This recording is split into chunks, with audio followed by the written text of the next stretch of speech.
We will go on now to our final speaker, who is Dr. Hisham Al-Ghannam, who is Senior Advisor and Program Director of the International Studies Program with the Gulf Research Centre in Cambridge in the UK. Please, Dr. Hisham. Thank you for having me. Glad to be here. I have to say that there are other important aspects happening in the region right now and probably in the next 20 years, other than security-related issues. But I think placing the discussions in a security framework, as others have noted, is crucial. If there is no security and no stability, there will be no economy, no trade, no mega projects, no sports events, and no exhibitions, no civil society to deal with or talk about. The region suffers from a political/security problem that needs an immediate security solution. And if I had to choose a future theme for the region's future collective security arrangements, I would say that despite the chaotic environment in the region, which is unpredictable and filled with suspicion and lack of trust, but I think that there are many positive signs to be reasonably optimistic. And I hope that the main powers of the region will be able to manage the contradictions and expectations among them in a peaceful and a constructive manner. On the bright side of things, and driven by the withdrawal, or maybe the perception of the withdrawal of the US from the region, many of the main states in the region, including the GCC states, are following a more pragmatic approach and are seeking to take their fates into their own hands. It's not secret that we're witnessing a more moderate rhetoric between many states of the region, actually most of the states in the region, not only the Gulf states. This change on the rhetorical level is certainly driven by shared interests and also shared fears. Otherwise, it would not happen. This, of course, would not be sufficient or enough to establish a security framework, but a necessary step and a much needed prerequisite for any constructive resolution or a security grand deal in the region.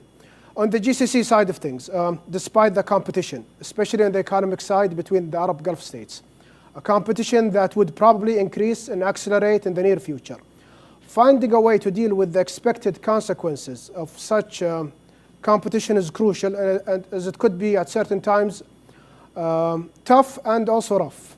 But in my opinion, disagreements and maybe disputes to a certain limit within GCC are healthy and expected.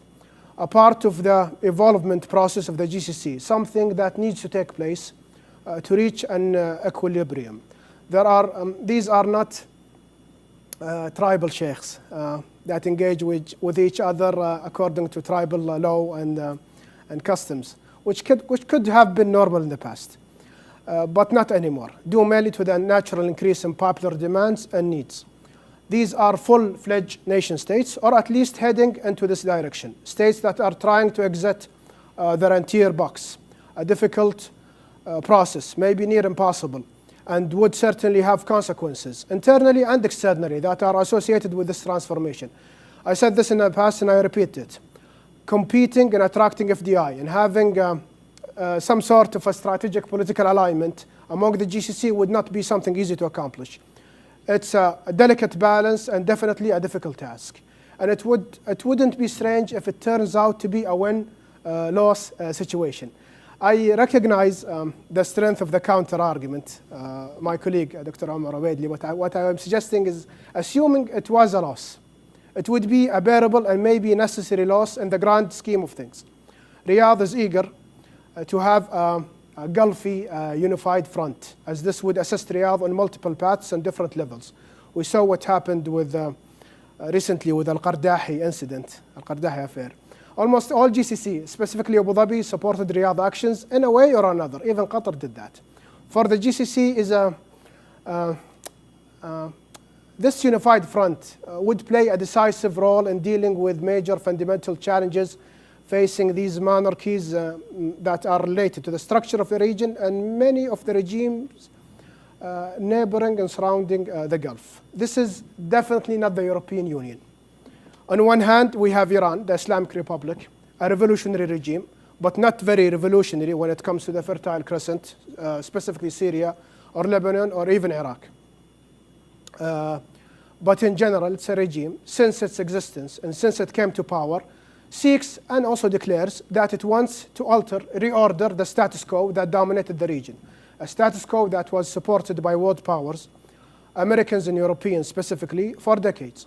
And on the other hand, we have conservative monarchies and emirates, maybe not very conservative lately in some of their foreign policy conduct, and being less conservative, unlike what the popular line of analysis would probably suggest, could actually assist in moving the region away from the zero-sum game that governed the relations between the states of the region. And it would help, in my opinion, in breaking the current stalemate that the region is stuck in. In any case, the GCC operates within this rough environment. And it's very unfortunate that in many times when these states send a rational signal or show their willingness to compromise to reach a deal, it gets picked up as a sign of weakness by adversaries. But looking forward to what key trends that will impact the region in the coming near future, I do believe that there are joint interests between many important states in the region, not only the GCC, which is part of the story, an integral component indeed, but not the whole picture. These political buy-ins are present now in a way that did not exist in the past. And to abide by my time limit, I will focus on Saudi and Iran, although the concept can be expanded to other states as well.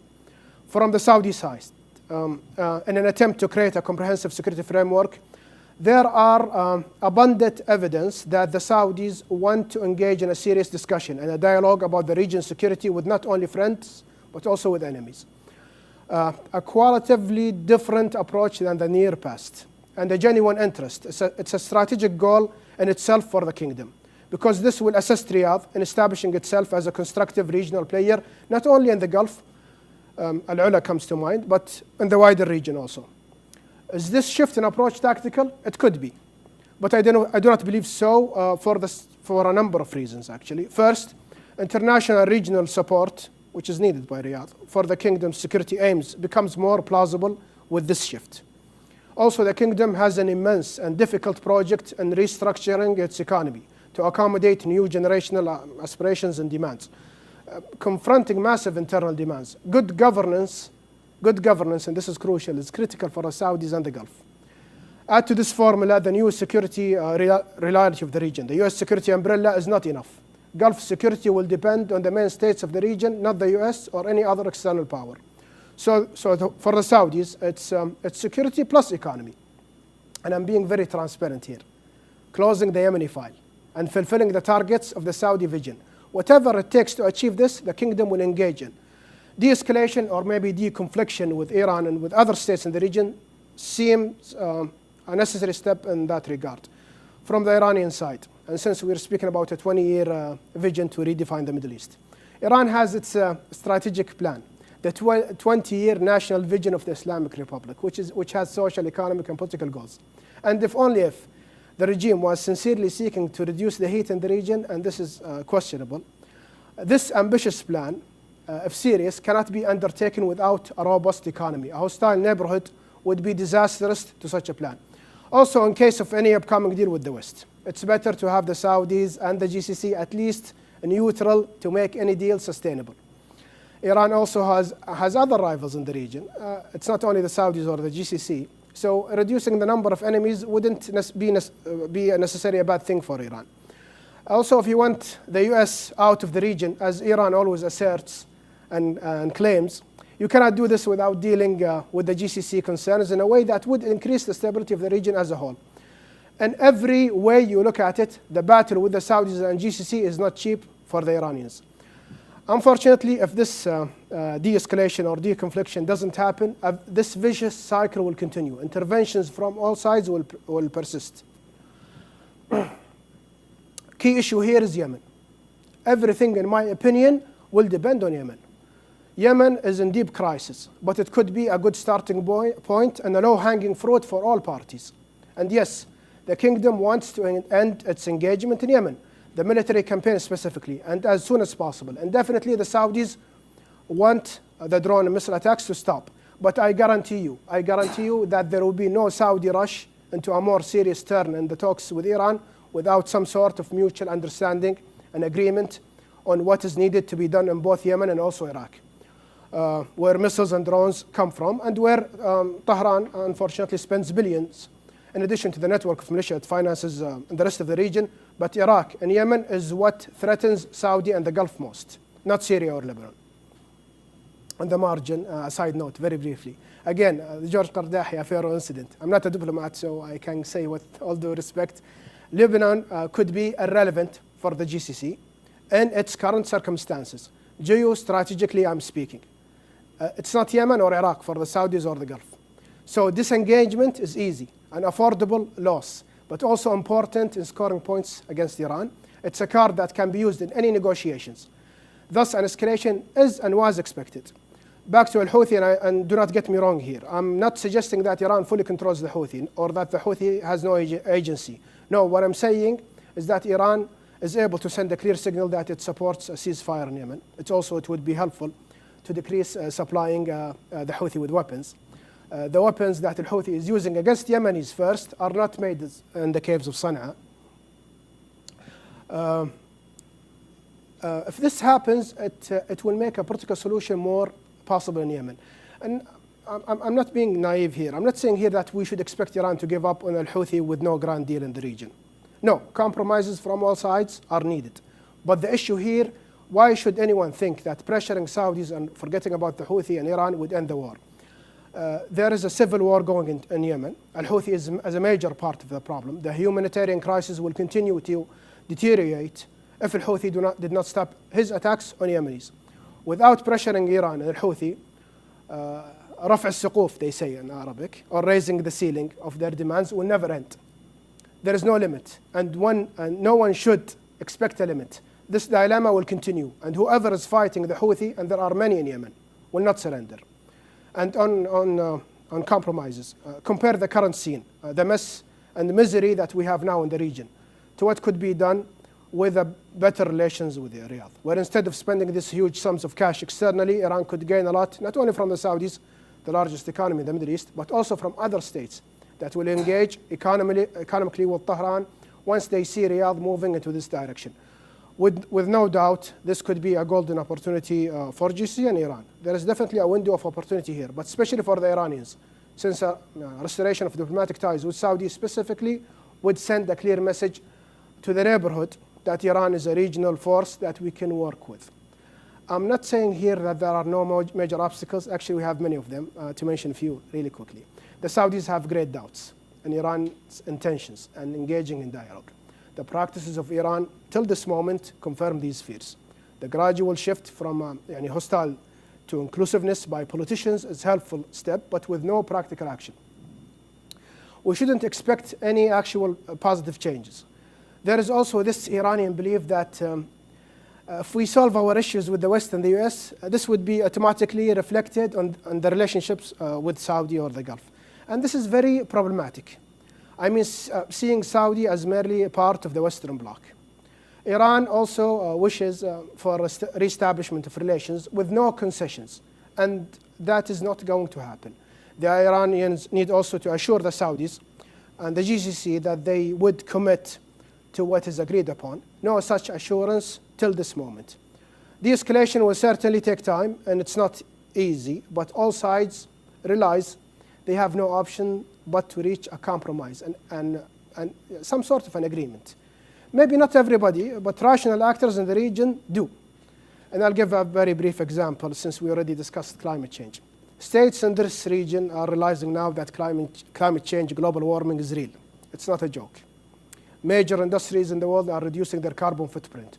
Oil exporting states such as Saudi, GCC, and Iran could lose more than 60% of their income in less than 10 years. This is a serious challenge and an existential threat that faces all countries around the Gulf more than the Sunni-Shia divide, for instance.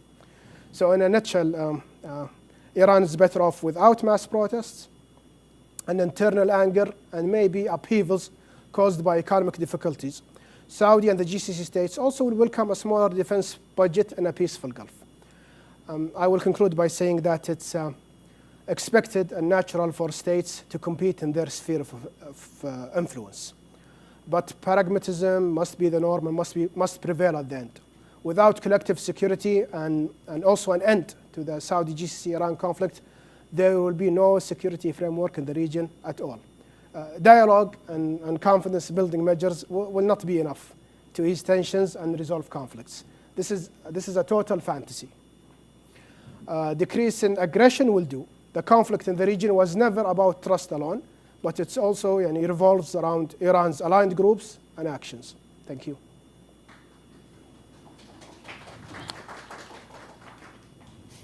Thank you very much, Dr. Hisham, and thanks